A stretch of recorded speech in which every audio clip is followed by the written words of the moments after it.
Welcome to the Compiler Video Magazine, your one and only video link to OS-9, OSK, and the color computer community. Heading off color computer news, there was a notice in CoCo123 recently suggesting that people who don't have word processors should use Ultimaterm with the capture buffer on to write articles.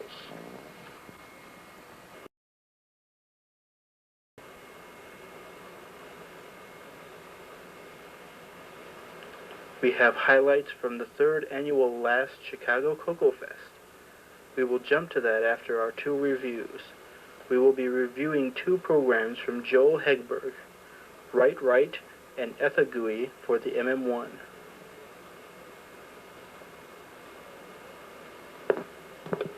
Foot at Sobetha Software, President Alan Huffman has been working on a 3D maze program for the color computer and recently released it into public domain. This could be the perfect engine for an OS-9 dungeon program.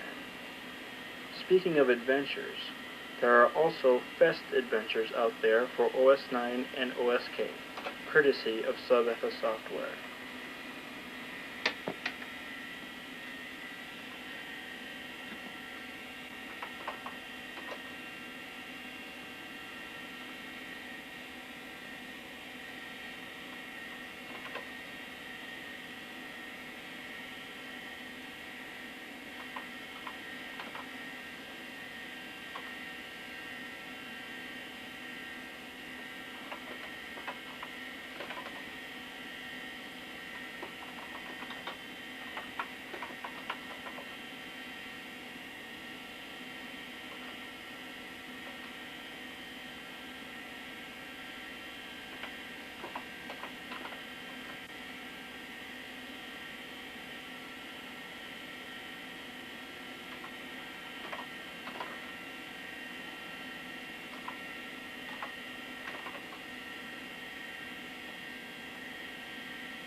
We encourage all vendors and companies to submit announcements and video for commercials.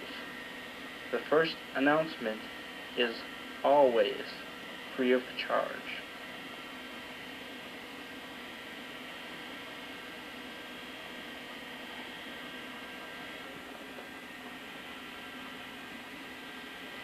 Write is a full-featured word processor, a one-of-a-kind product for the MM1. You'll find everything you'd expect to find in a professional word processor and more. You can select text for cut, paste, etc.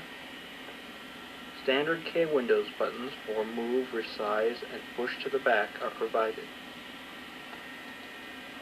There is a scroll bar on the right side and a status window at the bottom.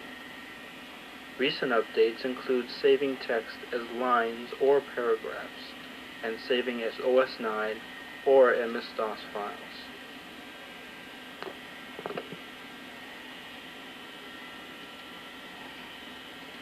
Write is a WYSIWYG, meaning that you see on screen exactly what you will get on the printer. Convenient for desktop publishing or writing a single page, trifolds, etc. An updated demo version is now available on Delphi. All but the save feature is functional. This is a perfect way for you to review it yourself and get a real feel for what Write is all about.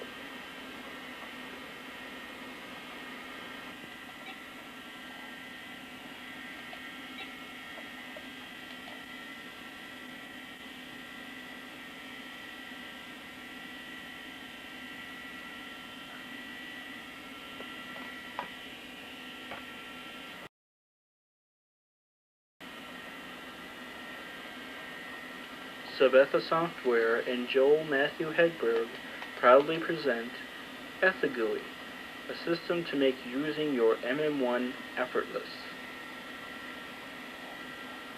EthaGUI makes launching any utility as easy as point, drag, and double-click.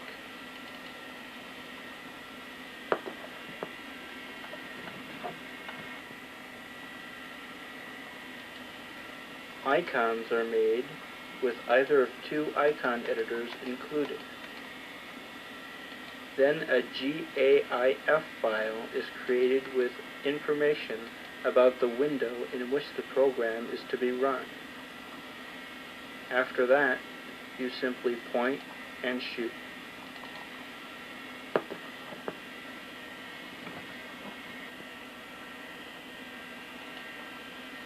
EthaGUI is very versatile. You can drag files into a parameter box, better described as an argument box, and then double-click on the icon. The result would be Program, File. You can hard-code options into the GAIF file, like /s, or hard-code files and output directories. There is also a manual exec option for executing procedure files or executables that don't have icons yet.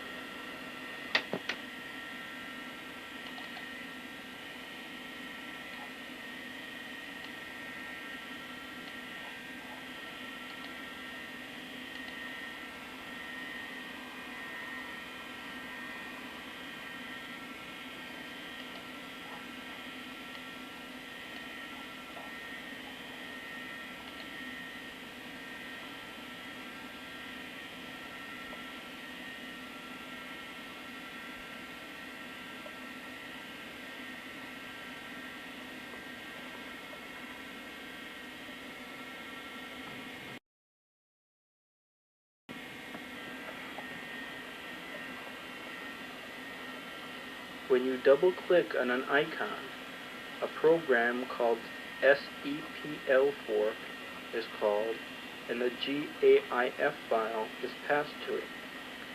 To see what is passed to SEPL4, rename it to list, and list to something like list true. Then, if you know C, you can custom make your own SEPL4.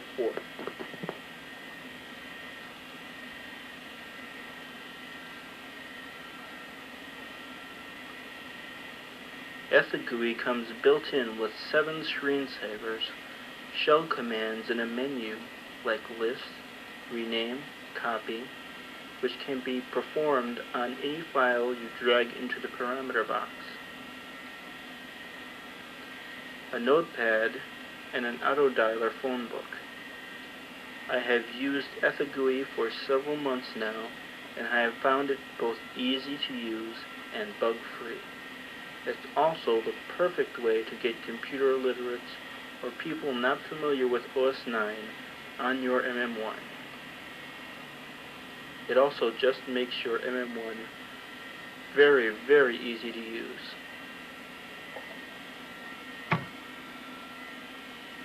For more information, contact Subetha Software.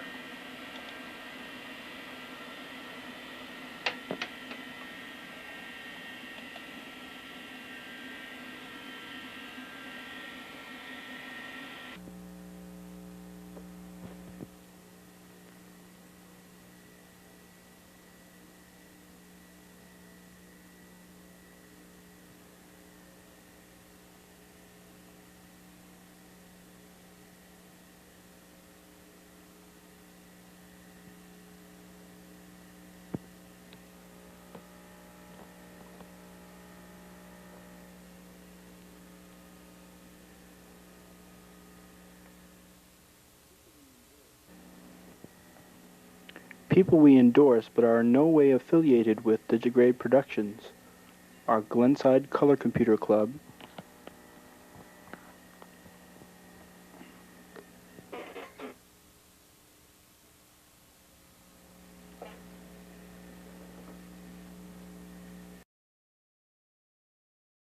Subetha Software,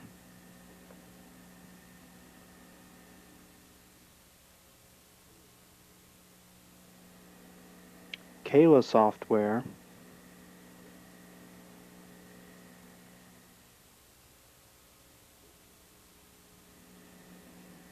The Tape Company,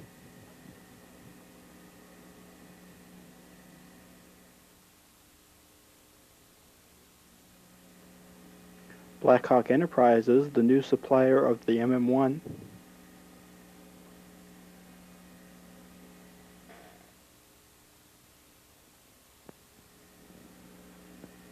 Hawksoft, Delmar, and of course, the people responsible for it all, the makers of OS-9, Microware Systems Corporation.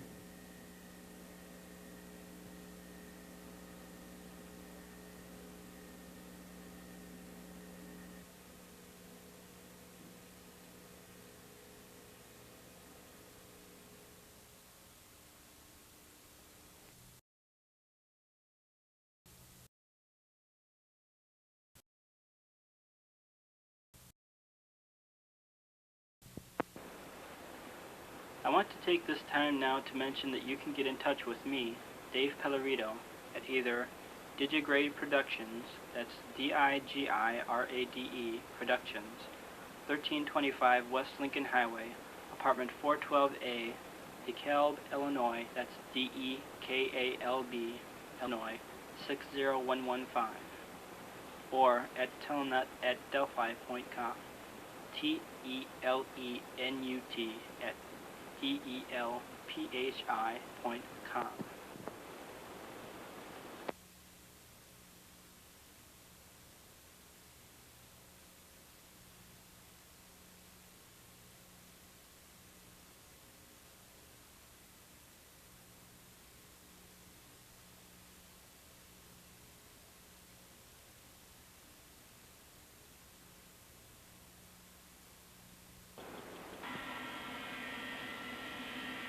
Now sit back and enjoy the second annual last Chicago CoCoFEST.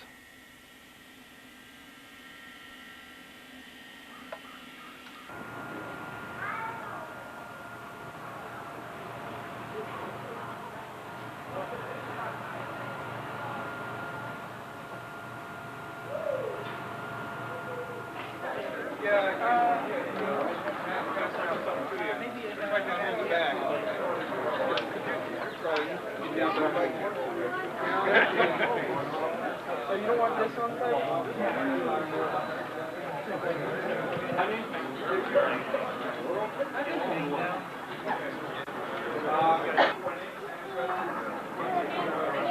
Let's always start with the sounding of the official Glenside gavel. Following the gavel, we will have the traditional opening of the fest, presented by and courtesy of Kayla Software. It's 10 o'clock. Here we go.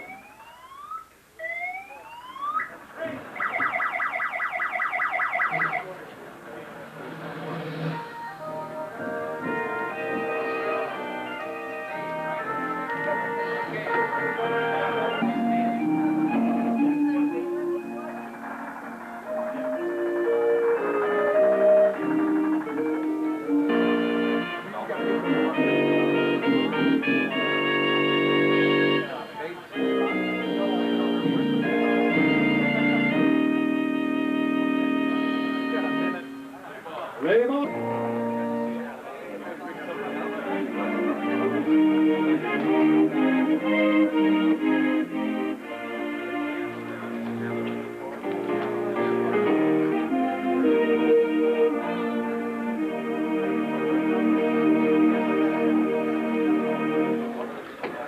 Installation instructions.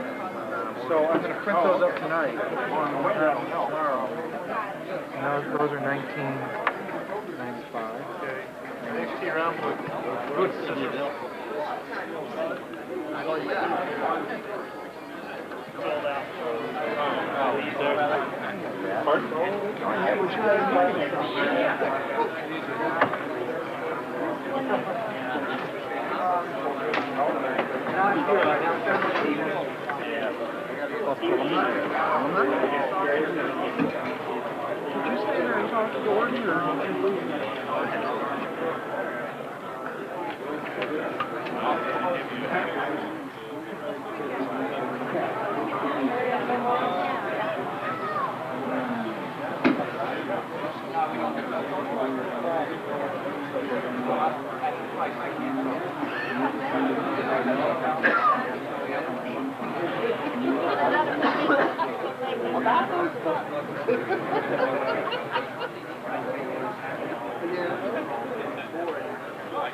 Our beginning with telecommunications and networks, hosted by Eddie Coons and Paul Dracadis in the Ivy Room across from the check-in desk.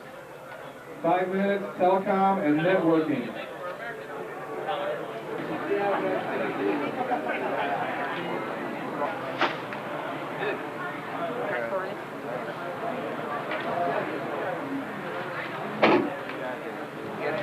I'll back in at 10. Sam, when you get change, you can give it to me. I'll give you that. You're close enough.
We're waiting to assist Dracadis, who is still sitting at the keyboard here. Yeah, that is. It's like directory. You need to copy files between disks and things. This is for copy. It's also for doing that, but for OS-9. Yeah. Well, I do like phone calls. He played with his toy all through the doggone fest in Des Moines. Now he's going to play in Chicago. Oh, we all had fun. Switch to the GUI real quick. Sure. I don't know.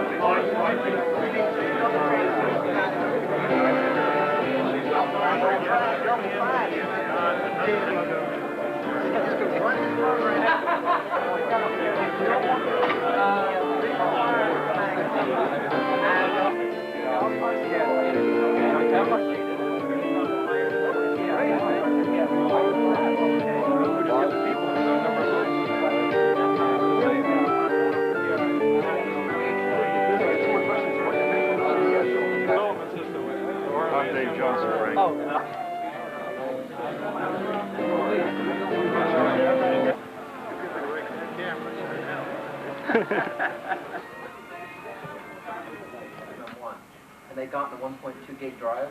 Yeah. A tremendous amount of free sections. Oh, boy, but if I could build that up with stuff off the Delphi or something, just think what my bill would be for downloading. Yeah. Yeah, maybe they'd let you get some stock in them or something. I would have bought it, whether I wanted it or not. Yeah. I don't think I'm ever going to put a bigger drive on my CoCo on a 40.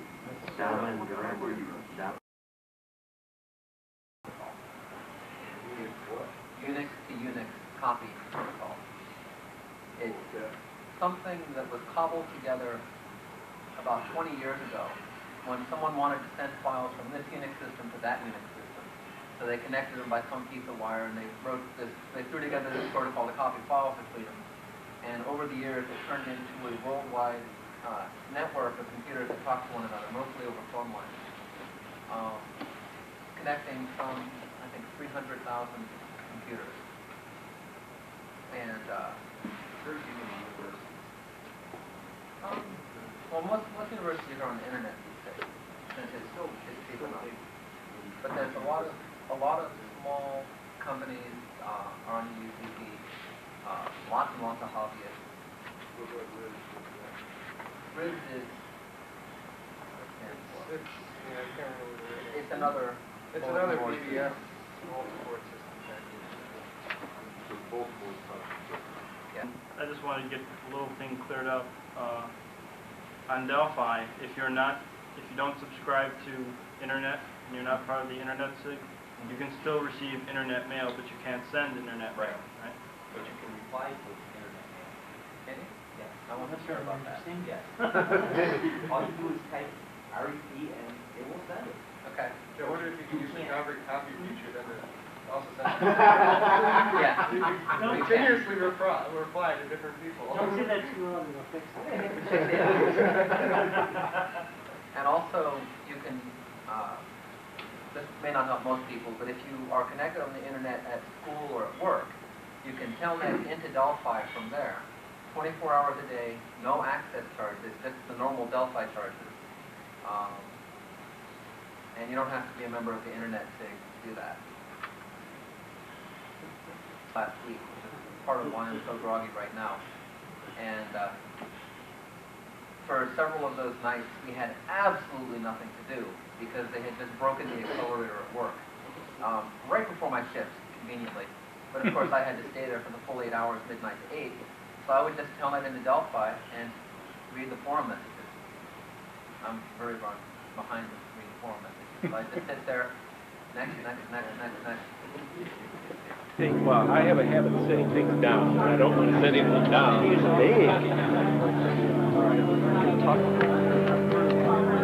I'm going to have docs at home. Call me later on. Can't right here. This isn't Epson. No.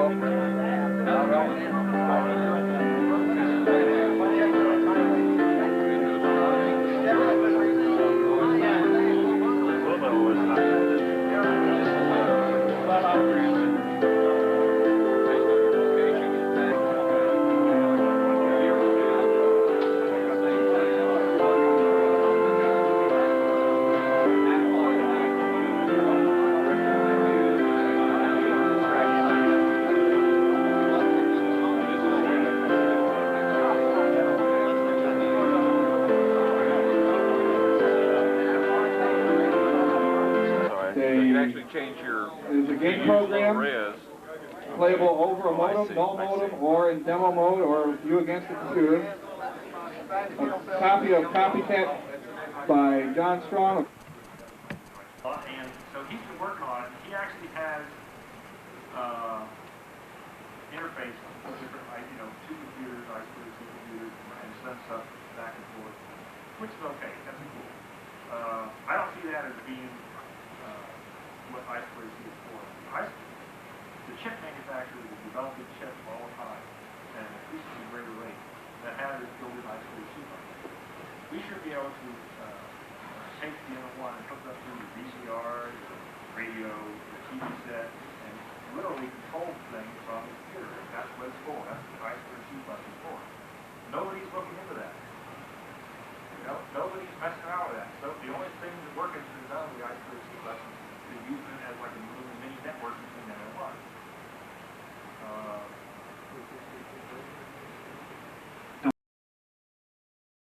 Walk out and range your camera too far. Of course, it might be better on your camera. I'm John Strong. Of Strongware. I write utilities, games, OS-9, and RS-DOS. And this is Joel Haberg, and he's with Subetha Software. Never mind the Strongware in the shirt. I even get my competitors to wear our shirts. Actually, whenever with competitors, we kind of do some things together. And this is really pretty much your seminar as well as ours. So we'll go demo a few things here, and then we're going to take questions, and we'll let the seminar go in the directions that you guys do as your questions. And normally we do it for graphics programming, and Joel does a lot of C programming, and I do most of my programming in a similar language. So we have two different approaches here. And some of that you will see, some advantages and disadvantages of both. Okay.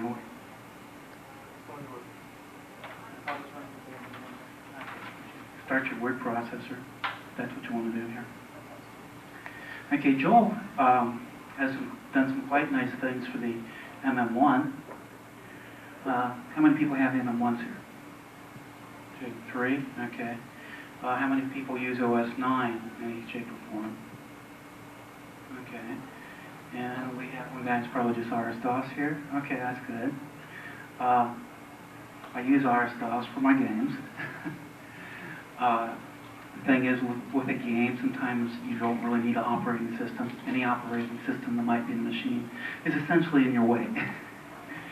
So you either turn it off or work around it, and sometimes it can cause problems. So as far as graphics, I do a lot of direct screen writes and RS-DOS. I'm also doing it on the MM1 because simply some of the things I am doing would not run over a network. Anyhow, even if you did it with the slower method of through the display stuff. And Joel, you want to kind of give us a quick intro on this, your word processor here? And the reason this does go into graphics, because it is graphics oriented. I see some nice things here. I don't know if you can see it back there where he's highlighting little stars and stuff. So he's spent a little bit of time here, believe it or not, just playing around. We programmers have a tendency to focus on the smallest things sometimes. Okay? We have to have something to brag on, I guess. He says, I did this, can you? Good job. Yeah, so it's little things that we pay attention to, but we never, everybody else says, well, where's the real features? Can it load a file? No. I have a little sparkler. But the most important thing, the thing that slowed me down most when I first got my M1 was the lack of tools and stuff to actually create stuff with. And this screen here was created in CoCoMax 3 actually. And I had a little conversion program inside of RS-DOS, and that would, it basically created a binary bitmap, and then I could null-load it over to the MM1 and stuff. And it helps a lot, because CoCoMax 3 has fonts and everything, so you can just kind of manipulate stuff. And I really missed it. I was glad to be able to port it over. Because it makes things look nice. Until we get some good stuff for the MM1, we have some good stuff coming out, it's just the fonts were lacking. That's things that I was missed most. But that's just a title screen. I love title screens. Let's see. Set up our... So far, it ain't over yet. Remember, between you and me, let's remember to... You know if he's using it? His son is using it.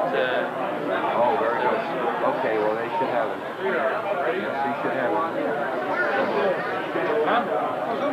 Yes, we have a member of our club here, Gene Brooks, that makes up his own rock songs. Yeah. So we would like to make sure he has the latest version. No. Just the case. Probably sold 50 of this. I know some people would say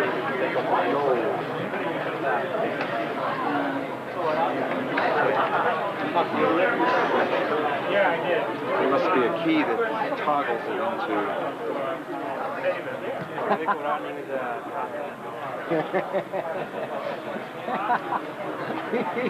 What's it take to make that thing? Oh, here we go. 4, 5, 2, 4, 5, 6. All right. 5 rotates. 5. You don't have anyone here from Russia.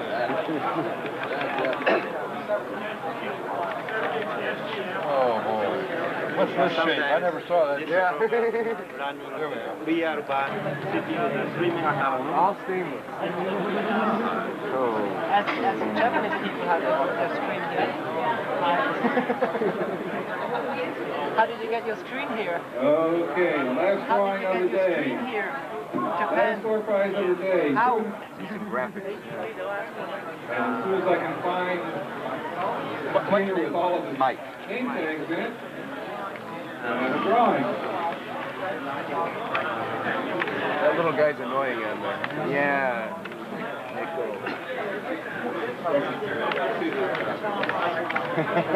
There's always kittens trying to play with their equipment. Mike, konnichiwa. Mike, good afternoon. Okay, so that's katakana, hiragana. These are all the instructions? John Broke. Trap handle mismatch. Yeah, why did that happen? At 6. Around this I'd like to remind you once again of the 8 o'clock International OS-9 discussion. And of course, the 8 o'clock a.m. morning worship service in the Ivy Room. So, enjoy the last few minutes and consummate those deals.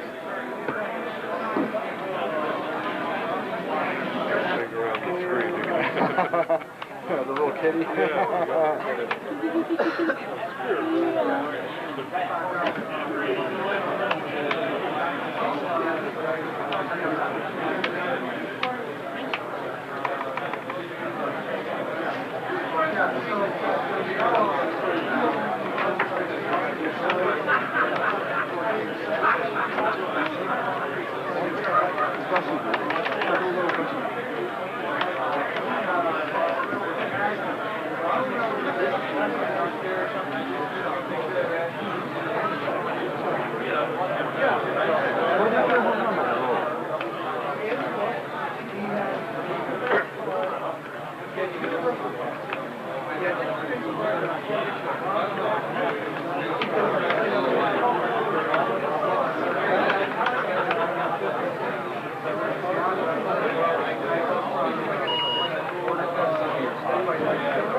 Given country, say North America, like Canada and the U.S. with FidoNet.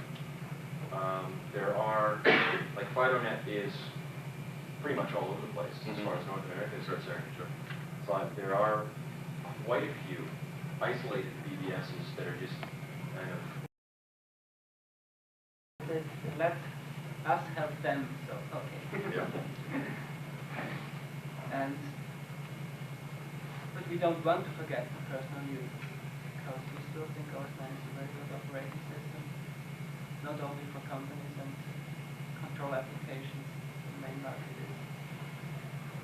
And yeah, seems to be going better now, and we hope things will come together, that we come to better communication with all the other groups and help each other.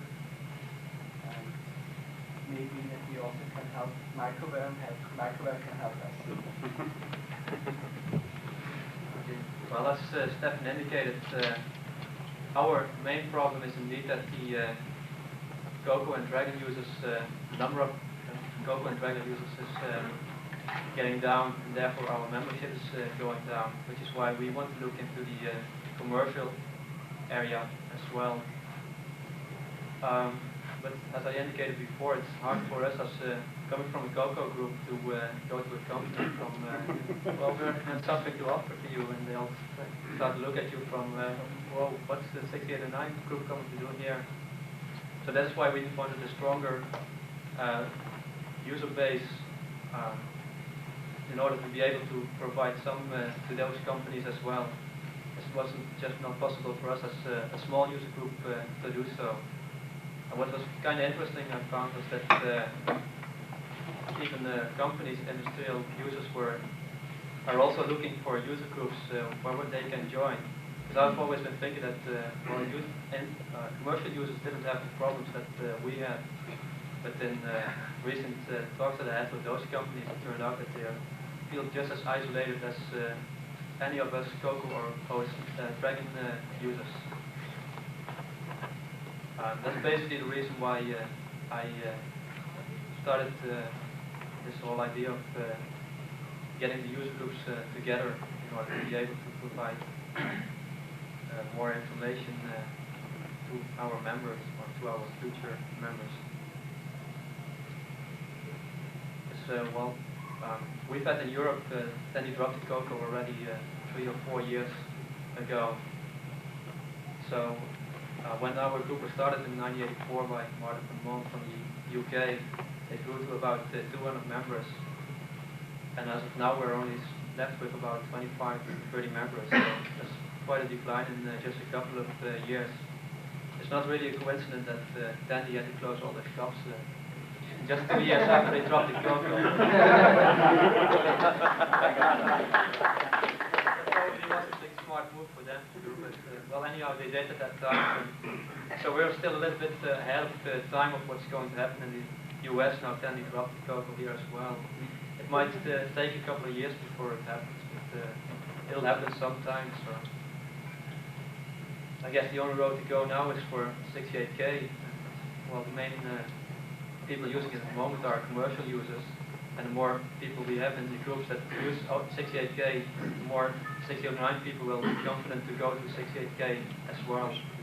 So we'll hopefully see some more personal users of OS-9 68K in the future as well because of this step.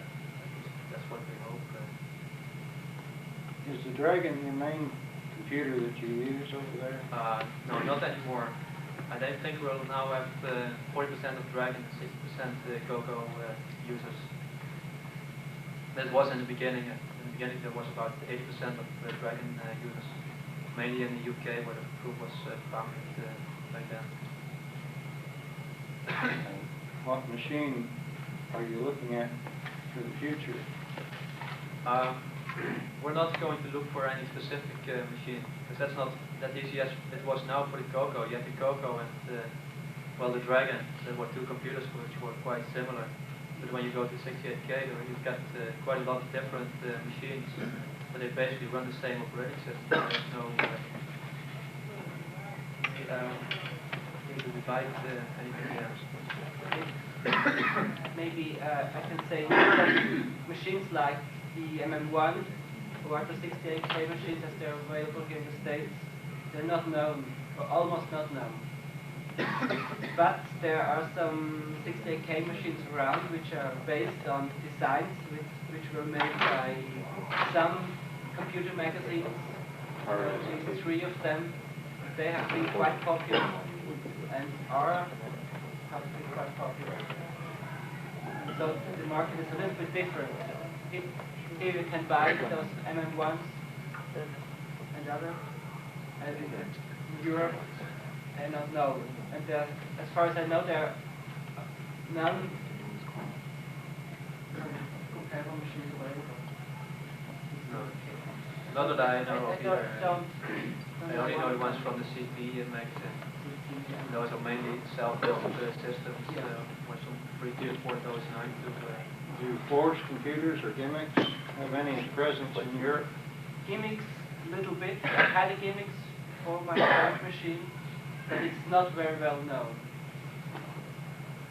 If you don't mind, I'd like to continue first with the other groups, and then we'll get back to the questions. Yeah? Okay. Maybe Gordon. Okay, thanks Peter. I won't take long. I guess the OS-9 user group in Australia started off really. Okay, thanks Peter. I won't take long.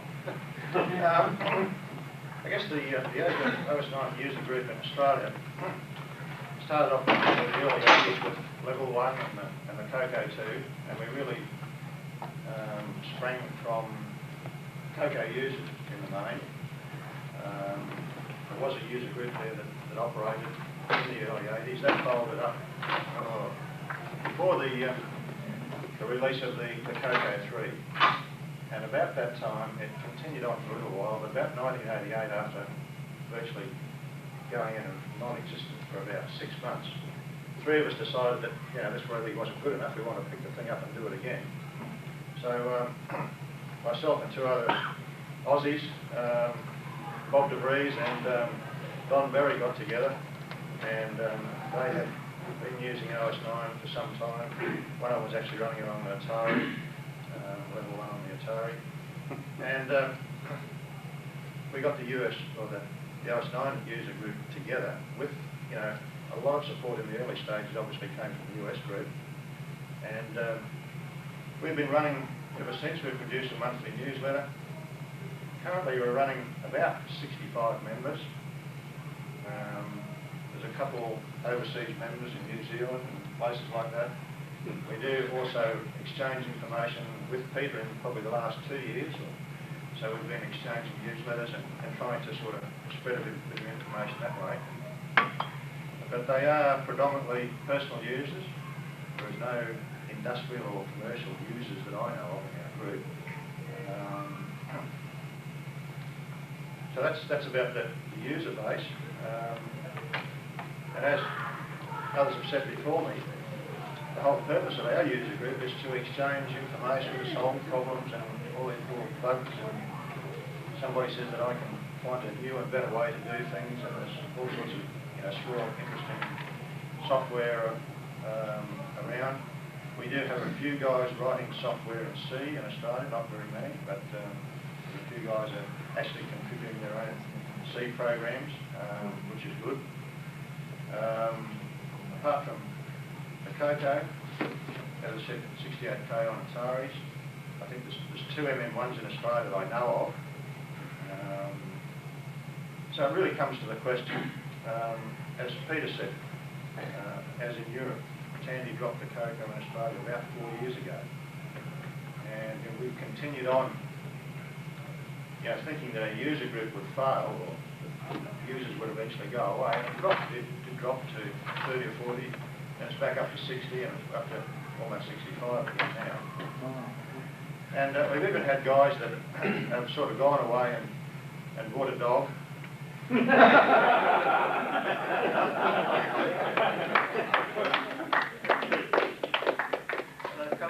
one guy recently contacted me and sent in a little note in his annual subscription and his check and said, I hope you guys are still running the OS-9 user group, because I've gone away and tried all the other operating systems, but they're all too boring.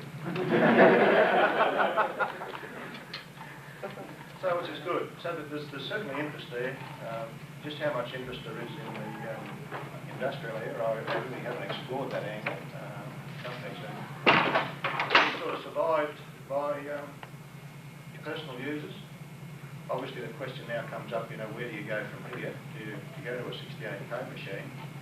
I've looked at the MM1, and being only 2 others in the country, you sort of hesitate a little bit.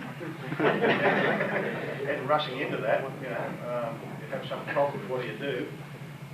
It's all right if you're a real hardware expert, which I'm not, so you're sort of left on your own. You've got to rely on somebody else to help you. So I don't know. Anyway, this weekend already I've made the decision that I'm now the proud owner of a new OS-9000 package. I purchased this morning from Microware, so that's the route I'm going. That's about all I can say.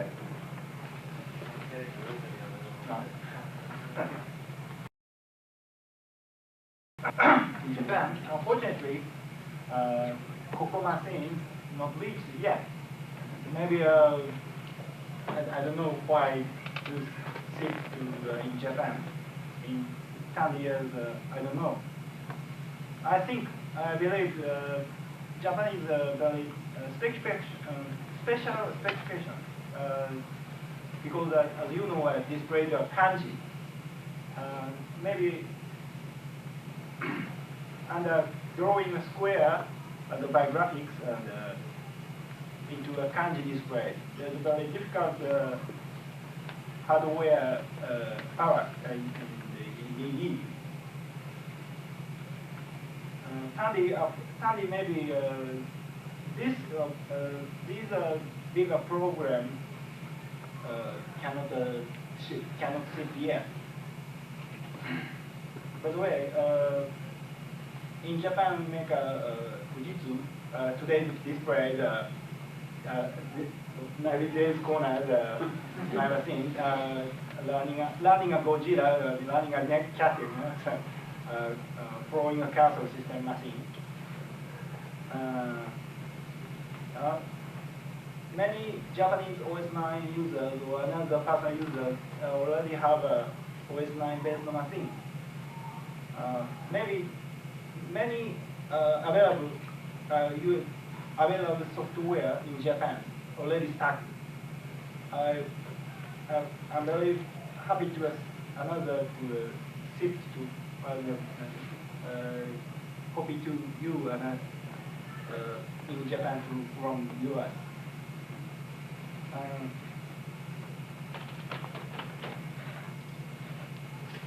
But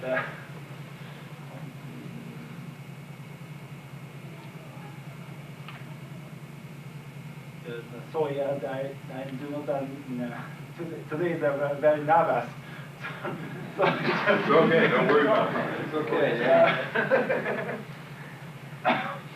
The very hyper pressure beer. So finally, I have OS-9. Me too. Thank you.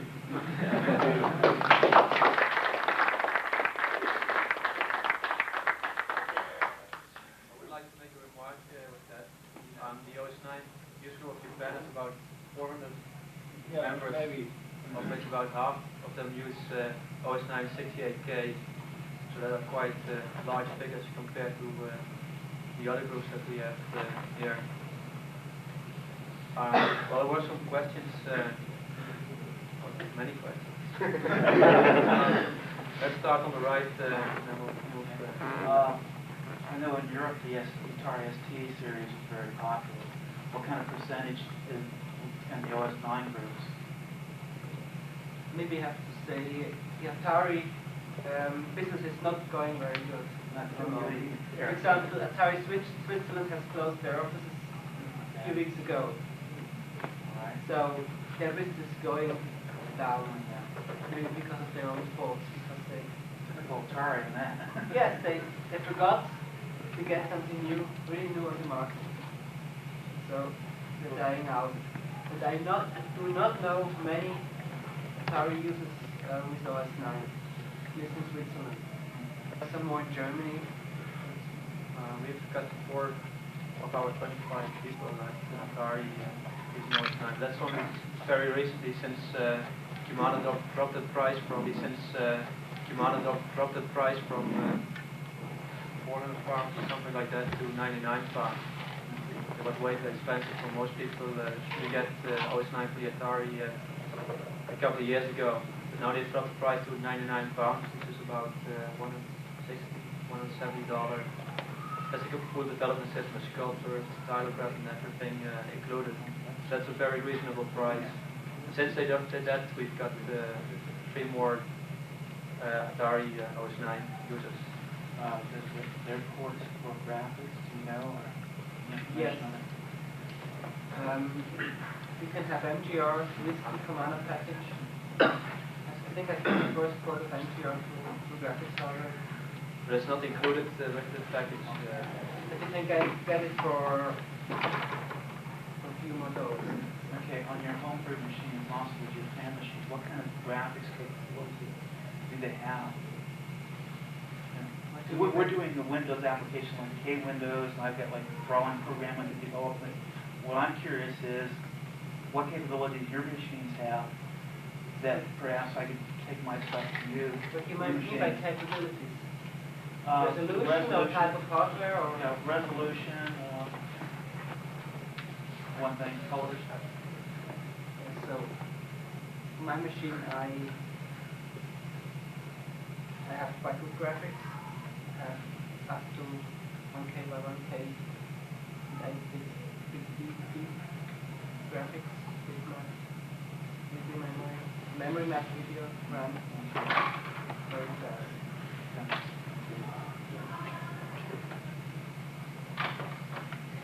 What are the CP machines? CP machines, they have also reasonably good graphics. I don't know exactly what they have, but it's also quite good. Is there an extended graphics package for those, what we can write for or not? For the CP computers, I don't know if there's a standard package. No. I don't think there's any standard graphics package for Yes, OS9. There are a lot of different graphics packages. G Windows, MGR, K Windows, OS9 Windows, which is only for operating hardware. At least one more, I know. Maybe there are some more available here in the States. So, lots of different graphic systems which are not compatible. Yeah, well, this is what I'm curious about. I write software, I'm also a hobbyist, but I do develop, and we want to share this ideas. It's nice to be able to share that our stuff that's graphics based too, as well as just text-based products. Yeah, it would be nice that something that is well known in the PC world, in the Unix world, in the Mac world, everything's based on graphics now. But not OS9. Yeah, well, let's just try to get some kind of hint of what Yeah. exactly is there. I guess that's the real purpose of what Peter's trying to do, is provide a means that this information can be disseminated, We don't all fly into Chicago. We don't mind your flying. There's nothing wrong with flying in Chicago. That'll be a better way, isn't it?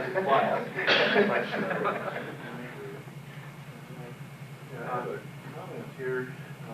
Your friend Bob DeVries came through for me a couple of years ago. I've been running the application Dynacal on the color computer for years. And I wanted, for a long time, I wanted to run it from a terminal tied into the color computer. And in order to do that, there's a file called dynacal.term, which is the most undocumented file in the world. Okay? I put a message out on the net, and your friend Bob DeVries is the one who came back with the documentation, told me what values and what offsets in dynacal.term I could do to establish my screen control codes. And when you get back to him, tell him that John Arthur sends his thanks very much, and it worked. Okay. Well, that's fine. That's just one of the things. I sent that over the net too, but I'm sure you'd like to hear it personally. That's one of the things we've been doing, and I guess, well, that's where it all started from. You've got a machine, a code case, fairly limited hardware-wise, but you've got an operating system that's multitasking. So, we put it to the test as best we can in every situation. Lock up terminals.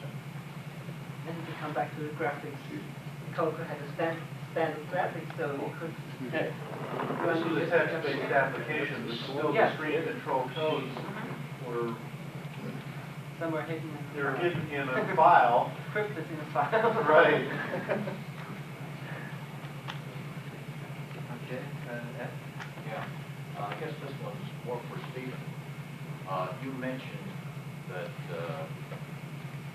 your group in Switzerland is starting to grow back up, and that you're aiding the industrial community. Not all of it. We started with personal use, yes, but since business was going down, we should also attract commercial users, because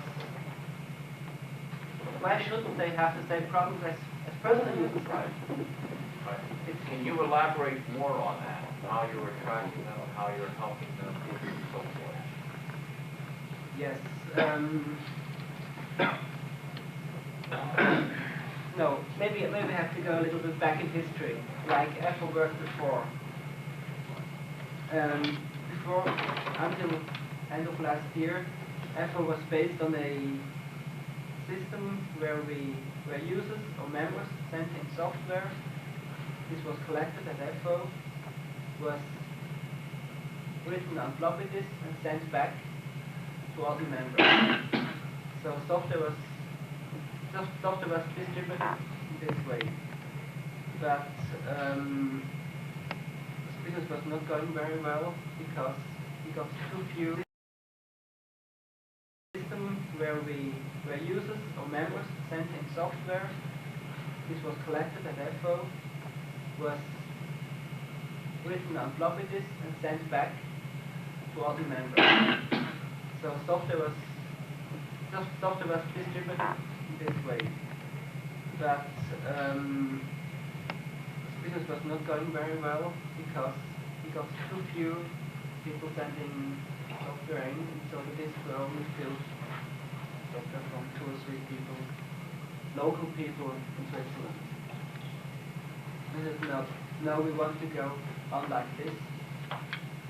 It has no sense to say yes, we get software from others and distribute, but in reality it's only software for 2 or 3 people. So we decided, yes, we have some people writing software or porting software from other operating systems to OS9, so why shouldn't we concentrate on that business? But should get away from the touch of being just a users group of some hackers maybe or so, sending in some programs that are only where nobody can be sure it's really working. We decided, yes, we're taking these 2 or 3 people, making software.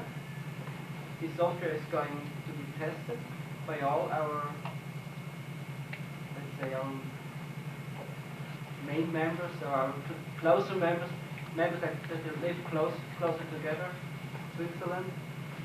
And we write a little documentation how to install the software, so everything gets more professional. And I think with this concept we could attract companies. They didn't like to spend a lot of time looking through the diskettes. Oh, what's this program for? Oh, no documentation, so I have to play around. It's too expensive for them. They don't have the time to do this. So we have a list of software that is tested, is documented, has a short installation guide, and software that can be installed in a few minutes and is ready to use. And with this concept, we can, as we see now, attract companies.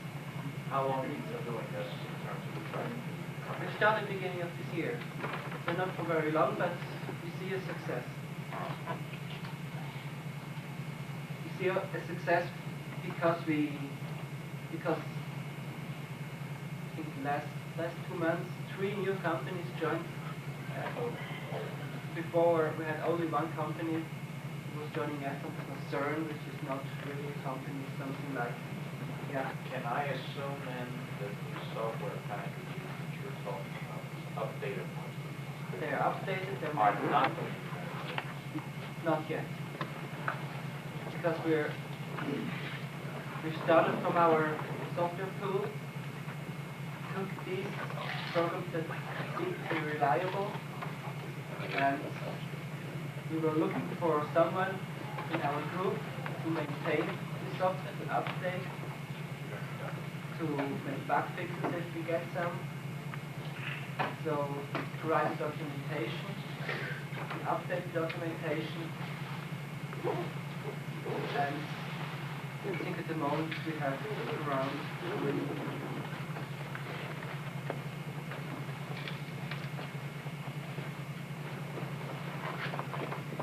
We have 12 packages available. Are those the packages you have for sale? We don't have any software here for sale. You don't have any? No. So packages, we have some in preparation, but they will be released when everything is ready, that we have documentation. And we want to keep this in this manner. What type of packages are they? These are, you have to look at the list, but there's some utilities, compilers, we have GhostScript, we have some networking tools, we have Kermit, the newest version, we have spreadsheet. Spreadsheet? Yes, the same spreadsheet is available for Unix. It's 6.21 of Is of it the one you SC. did? It's the same one, but it's the latest release. Mine is Same. earlier release. It's 21, but we're going to make some kind of, we're going to make, to update everything that we also went under MGR graphics, and then you have a more friendly user interface. But this is still in work. What is the GhostScript experiment? GhostScript is the GNU version of a PostScript interpreter. Are you displaying it on the screen or just something? As you want. I think there are some drivers available for standard printers, HP laser printers. There's an output available for MGR, and I think there's an output available for fax machines, the PCX format, and some others.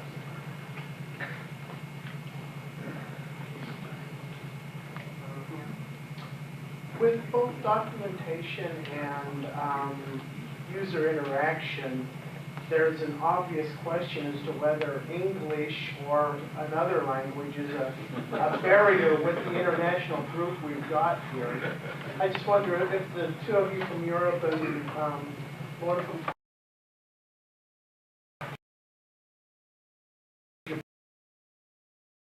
Japan comment on how well the user group members would understand English at that level. I guess all of our members understand English because our newsletter is published in English. Understanding and being able to write in English are two very different things. So a lot of Americans. A lot of people writing and don't understand Some of these guys probably write English better than we do. more training in it. So, well, I guess anyone who works with OS-9 or CoCo has to be able to read some English, so that's no problem. It's just that writing articles by those people is becoming difficult if they have to write it in English. But that could be translated, there's no big deal there.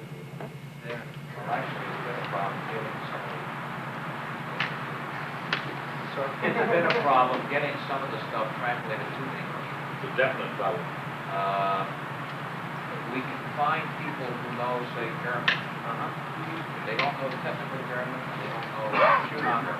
Well, that translation has to be done by people who are knowledgeable in the field. Right. And they're hard to find. At least in this country they are.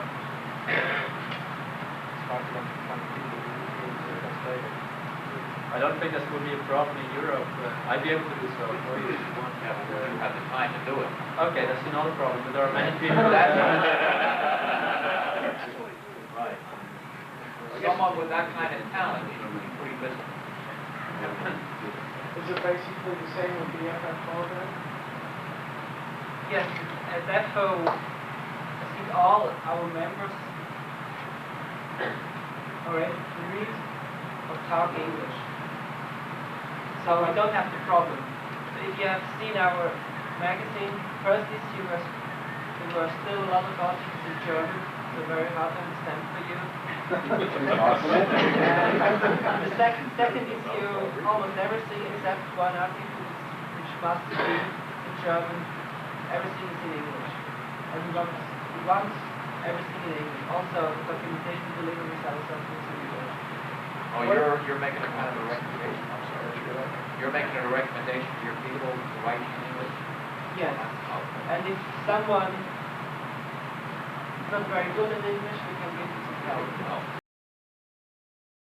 You can send us the article in German, or you can do it as good as you can, we do some corrections. You'll clean it up. Is this the case at all in Japan? Okay, I tried to combat. Okay, I tried to converting the English and translate English to Japanese, Japanese to English. I will. Please, like your documentation, easy English, please.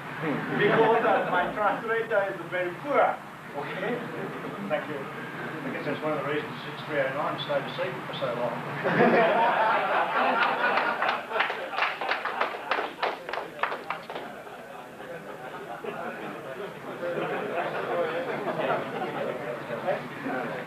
What brand of computer was used by you? Yes. What brand computer is used by your group?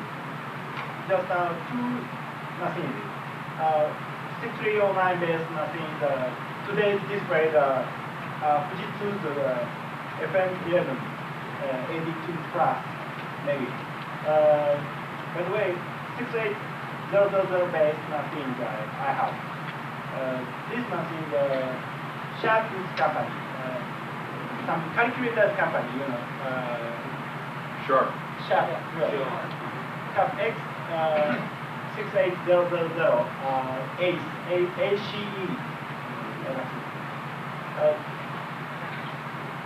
Some introduced the X Sharp machine.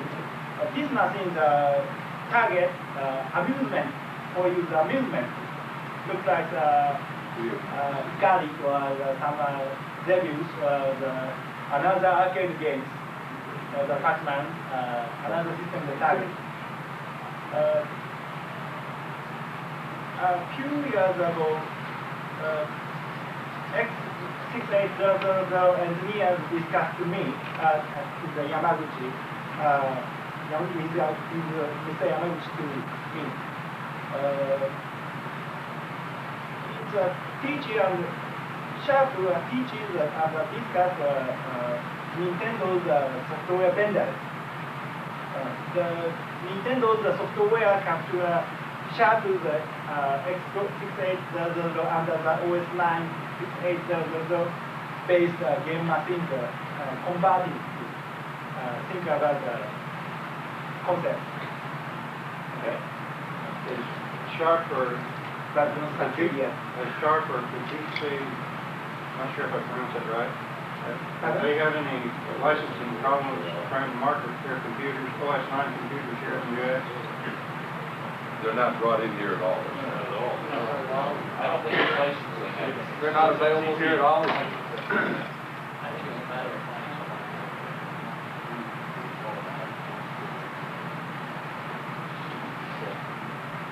Could someone turn off the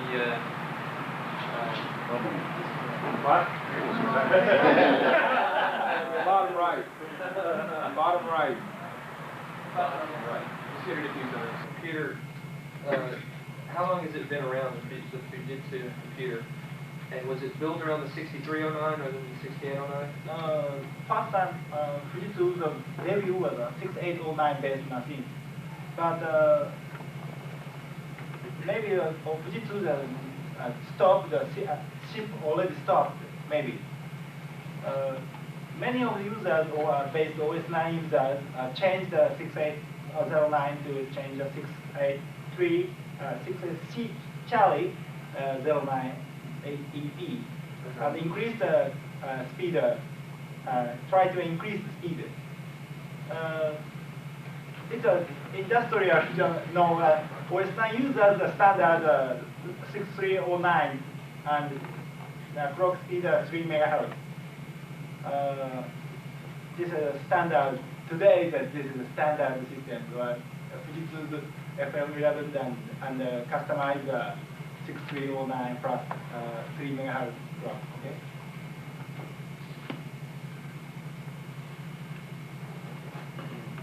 Since we've got more OS-9 representation here than we probably may ever have again.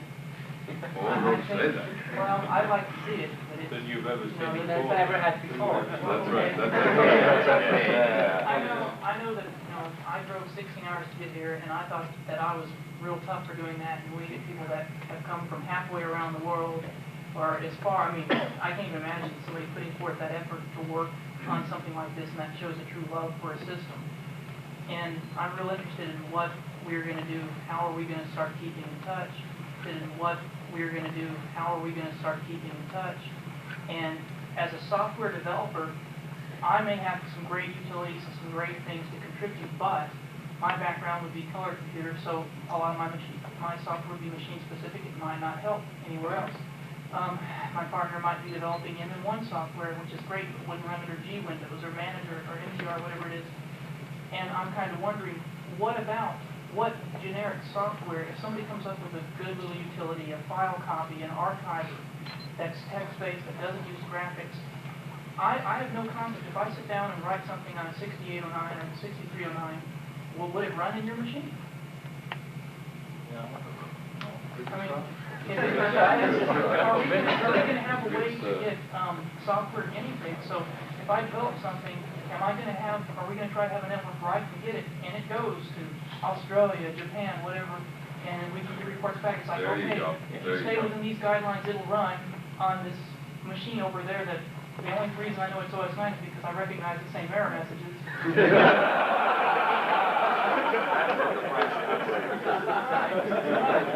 I mean, I'm realizing now, I had no idea that the Dragon could run OS-9 level 2. I had no idea that some of the machines that are out there, and I get real close-minded. I think OS-9 color computer. And so I guess we need to have some way that lets us know a list of some commonly used systems, who uses them, what they have for them, and what it takes to develop software that will work across different platforms. I guess statements are a very good one. An international network of beta testers. Yeah. You would need an OS-9 standards committee similar to ISO or some of the other engineering committees. How are we going to do this? Like I said, we're here for it. We're in the early stages. We know there's a need to exchange information. We don't quite know what information needs to be exchanged or how to go about it. That's what keep in mind, this is the first time you're seeing us. This is also the first time we're seeing each other. How did y'all get in touch with everybody? How are y'all? Peter to the ears. I'm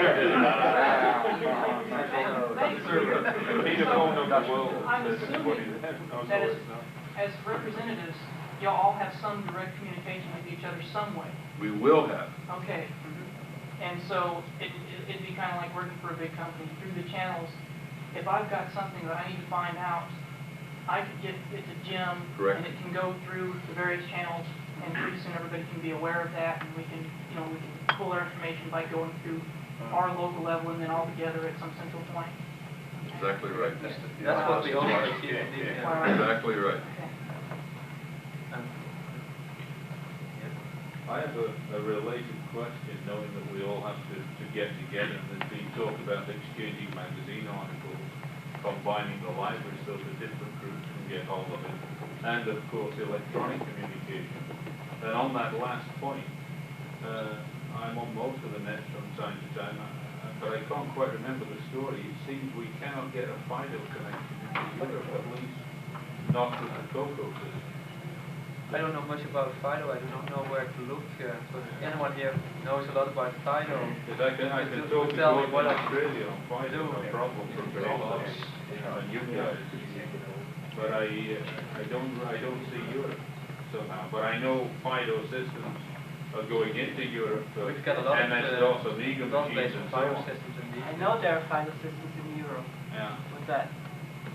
We need some node in Europe that we can aim at. I think that would help. Well, if anyone here knows a lot about FIDO and could tell me what I would need to get or whom I need to get in touch to in order to be able to get the FIDO echoes, I'm one and all here. Yes, but I think we had a member that is very common with FIDO. Well, I think it's a former member that had a FIDO system running. Maybe I could contact him and ask what the It's not the answer be. to everything, but quite a few people have access to that. That's true. Who cannot get hold of internet, for example. Check this.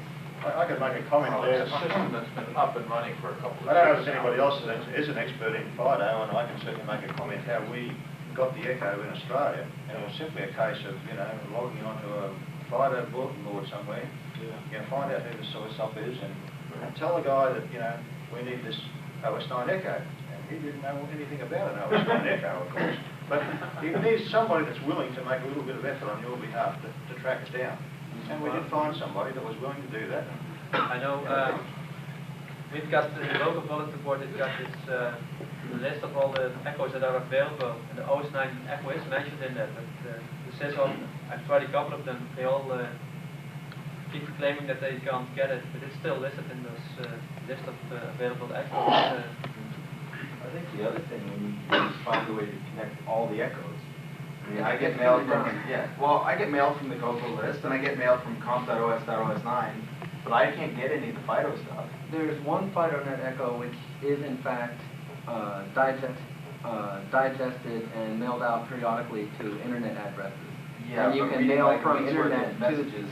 and you can mail from the internet to that FIDO list through a You end gateway. up with a lot of duplicate information because of stuff going through just on FIDO, and then somebody posted here, and then when it gets merged together. And reading like a week's worth of messages in one shot is enough. It's better than not saying it at all.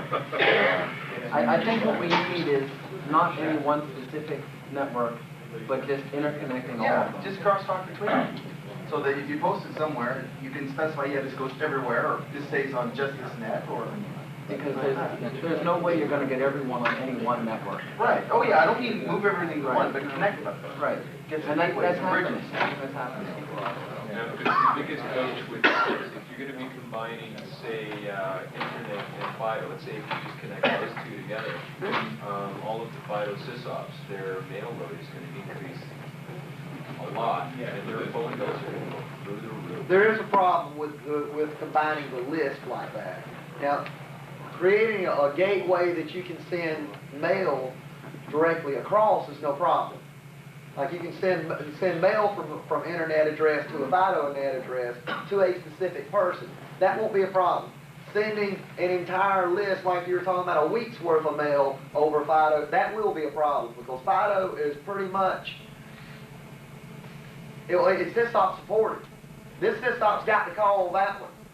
And that's the problem that some of the overseas groups have because we tried to get it on some American bulletin boards while I was stationed in Okinawa. And that was the problem. Well, if you're going to pay for the phone call, we'll get it to you, no problem. And you end up with a large list and it takes about an hour to send it. Well, an hour a day. Okay, between Okinawa to Tokyo, telephone price. No, I was talking about between the U.S. and Okinawa. The U.S. are very cheaper because we have members, network carriers engineer already. I have, okay. Right. Yeah. Well, that brings up something what you're talking about that maybe as a group, all the different OS-9 user groups can do is to find out or come up with some sort of method to better facilitate communication, electronic mail communication between all of the different groups. That's something that you guys can all get together on and work out some details on how to go about doing this. That's correct. That's exactly what we're thinking about. And with this meeting here, we have an idea from this gentleman, an idea over here, an idea from yourselves. If I put all that together and hopefully come up with something. I know Peter has access to internet, and I think Stephen has access to internet too. I don't know about our friends from Australia or Yeah, I Japan. have access, but it's a fairly expensive link that I use. Just the same idea with Delphi and CompuServe, even on the Canadian, it's relatively close by, but still having to pay full charges, and then the charges of getting into Delphi or CompuServe. I can't understand. And in Switzerland at EFO, we're building our own mailing net at the moment. We reach and we can get special conditions from our internet sites. So we will have our own mail domain at EFO. Oh, maybe we are lucky. Are you having someone who is donating your namespace? Sorry? Are you having someone like a university or someone donate your namespace service, or? No, maybe because one of our members has very good connections to one of the two internet sites in Switzerland. Okay. Sorry? Yes. Yeah, that's what, you don't have to have the FIDO call across the ocean. You can use the internet. Fido goes to the internet on one side, goes to the other side, goes back to Fido over there. Fido, That exactly. saves the phone. Yeah, how But expensive even is in Fido? Europe, not many people have access to internet. Right. It's quite expensive for them. But at least So you get we the need to try internet out going a over the parallel ocean. Possibility. Wow. How That there are widespread- acceptable use policies for each network. Well, you're saying, Depending on yeah, I mean, what that's what country it's is for. receiving it and what they're How widespread is UUCP in Europe and in Japan and Australia? The UUCP network. I think in Switzerland it's quite good. I think I can tell you more. Just Can't answer your question for Australia, unfortunately, I really don't know. Actually, I guess I should have checked the map. What do you think of that? Certainly our experience in Fido recently has been, it's just too expensive, and the SysOps that have been bringing the echo in through the net and the node and whatever, there's a few involved. Obviously, I think it goes into Sydney first, and then we get from Sydney to Brisbane, and they've been asking us for $40 a month of recent time, and you know, there's a fair bit of, you know, that's as a group, but we've got to come up with $40 a month as a user group, and it's a fair whack of money. And right this time, we've actually let it lapse, so we're not taking the echo anymore, because there's got to be a cheaper way. As has been pointed out, there's a volume of stuff, you know. And a lot of the mail seems to be repeated, unfortunately, too. You know, you sort of get answers to messages, and you get part of the original message, and it generates a whole volume of stuff. It takes a lot of room. Greater than. Only what you have to. Yeah, that's right. Yeah, that's right. How many of the groups have created newsletters? We publish newsletter on disk. Okay. we used to publish our newsletters on discs, we still own borrow discs, but now we have our World-wide OS-9 International. Okay, is there a way that, you know, like for me being over here, just so I can be exposed to what it's like with all the other groups, are we going to have any way where copies of the newsletter can be sent to our representative, and then, you know, we would be able to maybe get that? I mean, are we going to be able to exchange some of the information like that also? Yes, excellent. But my documentation is in Japanese, okay? You can get it anyhow. Please, translation. The publishing view, okay? Please. Find some volunteers. There's a Japanese. Oh, is it? Yeah. Everybody's missing the boat. No, Experts here. Why can't the computer do translations? You have a problem between katakana and English characters, though. Very good. There's not only 26 letters. From each other, and then in our own newsletter, we will pick out those things that are pertinent and put in our own newsletter as a reprint. Okay. We create like something like an article room where all the magazines take articles to fill up the magazines. Just going back to the newsletter, we produce one in Australia monthly, which is typically somewhere between 10, 14, 16 pages once a month. I actually brought a few copies with me. There's not very many.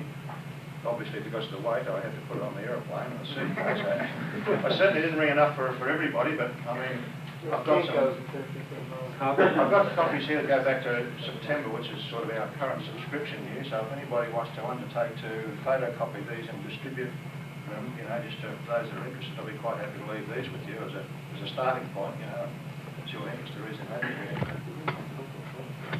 You see the great advantage of being known, like if you write an article for the MOTD, and then we distribute that article via disc to these gentlemen, right, and they pick it up and put it in their newsletter, you're an international author instantly. And if I get translated for it to Japanese.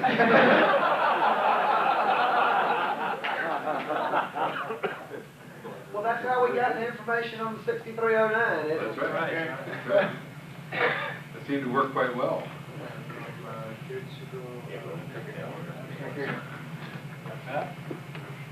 Of course, he's not real popular in Motorola right now. Personally, I think that the only way we can really go about this is, an extension of what we've already started. As I said, Peter and I have been exchanging with our user group for the last 2 years. I think that works fairly well. You're relying on snail mail, but it's relatively cheap, by comparison to any other means. You can send stuff on a disk and you can send hard copy through the ordinary mail, quite reasonably. And I know I get a disk from Peter every month, and that's got information on it. And sometimes we do pick stuff out of and put it in our own newsletter and distribute to our own members. Obviously, the stuff from the US and as well. So that it's quite likely if you get this back again, you'll probably see your own article back in here again. I guess that's the risk. If it was a Japanese, you would recognize it. Start with man in the bureau, right? I wonder if it's possible for the international newsletters for a copy to be sent over here and then reprinted and redistributed over here for some fee that would presumably be less than having you send them from Europe or Australia. That might be possible, but that's not what we were talking about, right? Because that's a high dollar value you're talking about. We're talking about sending a floppy disk with ASCII code, right, rather than sending hard copy. Well, what he's saying is send the ASCII code and let it reprint here and distribute it here. Or send the disk to the US and then copy the disk in the US and What disk format, what text format do you need? ASCII? Or then you end up with 4, 5, or 6 publications. Exactly. You've got it right there. You would have to subscribe to 1, 2, 3, 4, 5, 6 publications to get essentially the same result as if we just reprint. Now, I would be determining, our group would be determining what you're reading, and you may object to that, right? There may occasionally be something that I may find interesting, or somebody else may find interesting that you may not think is important at all. Absolutely true. Then you So I think it would be good if at least it was available for us to be able to get the full thing. If at extra cost, it could be done. At extra cost, it could be done. Yeah, a summary of everything that was going on. Not a bad idea. Not a bad idea. A summary or more or less like just a little directory or table of contents. Right, exactly. Because jumping ahead a little bit, that's what we're thinking about doing with the PD library, is bringing in the listings. Each of us would then print in our newsletter the listings of everyone else. You could then choose from it. We would get one disk from them, put it in our library, and as everyone here chooses that disk, we then send it out. Or it could be available for download. I mean, Well, I don't know if you have a whichever. bullet board or something like that you could put all of the information on it, and then we could just call it with our modems and download at will whatever we wanted. And that would give us the chance to get anything that we wanted, and we'd be paying the phone costs as well. What kind of... Particularly with the Japanese people, do not sell PC clones. You can, when you see the operating system when it's running in English, it's similar to MS-DOS. And if you can use MS-DOS, you can get something.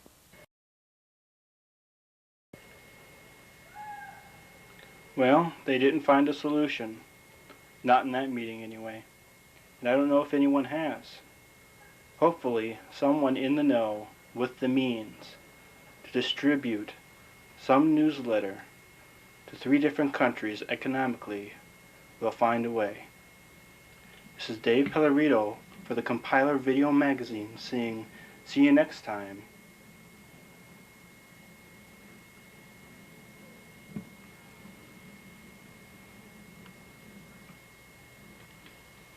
The compiler urges companies and software distributors to send in announcements and products for demos in the Compiler Video Magazine.